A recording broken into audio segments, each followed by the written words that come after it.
Assalamualaikum warahmatullahi wabarakatuh. Waalaikumsalam. Waalaikumsalam warahmatullahi wabarakatuh. We are from the fourth group of pragmatics.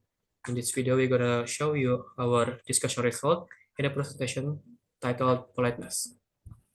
So before going into the materials, let us introduce ourselves. My name is Alvin Ibrahim Mahendra. My name is Ade Irawan. My name is Adinda Nurul Aulia Putri.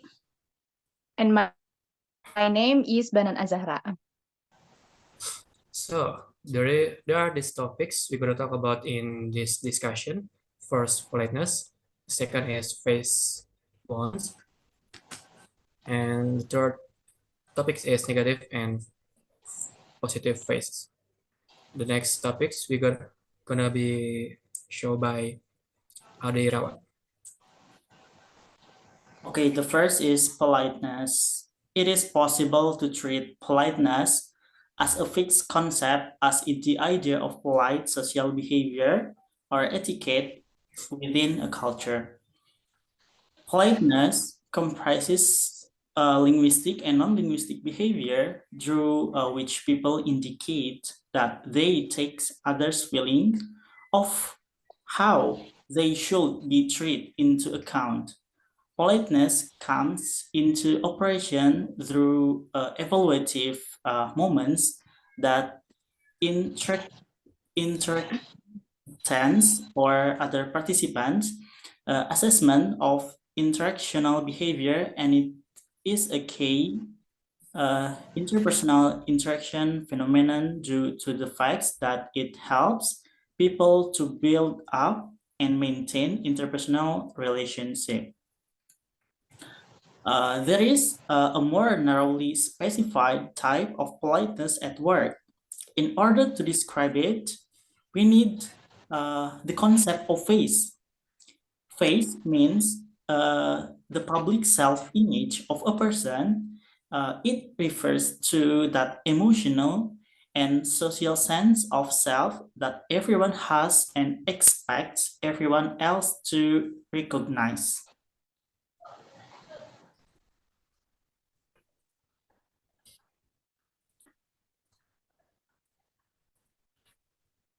Next.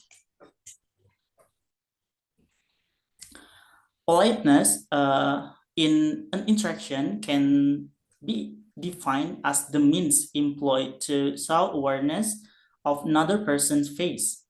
In this sense, politeness can be accomplished in situation or social distance or closeness.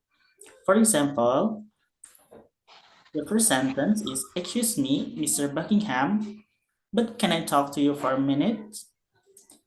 And the second sentence is, "Hey, Bucky, got a minute?"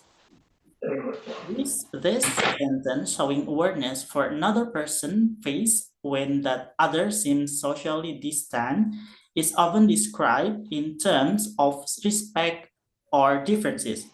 The first type might be found in a student's question to his teacher, and the second type in the friend's question to the same individual.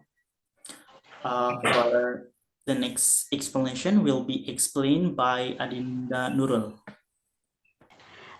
First of all, I will explain a bit about face in pragmatics. In pragmatics, face refers to the concept that describes social identity and the relationship between individuals in communicative interaction. More simply, face in pragmatics is like a special cloth as identity that show who we are and how we relate to others when we speak or act. And face ones is a term in pragmatic that refers to individuals' desire to maintain their self-image in everyday social interaction. In their daily social interaction, people generally act as if their expectation concerning their public self-image or their face one will be respect. When someone speaks and makes others feel bad about themselves, It is called an act that threatening self-image. However, if someone can speak well so that others don't feel bad about themselves, it is called a face-saving act. So, face-saving action help people not feel offended or angry. Let's give an example. We have two people talking about the situation at night.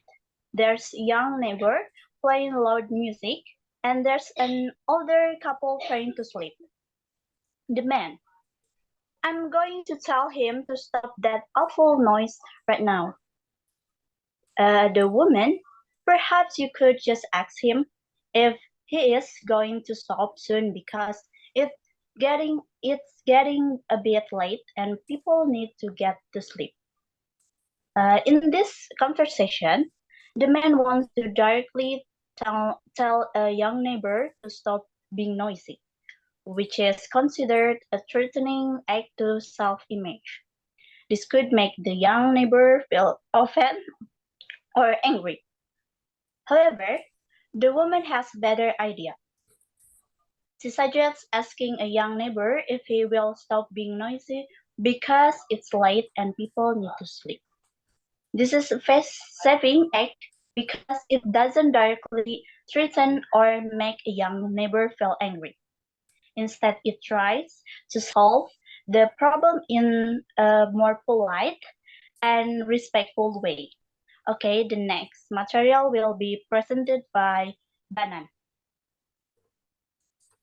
Okay, so the next material, and it's the last material, is negative and positive phase.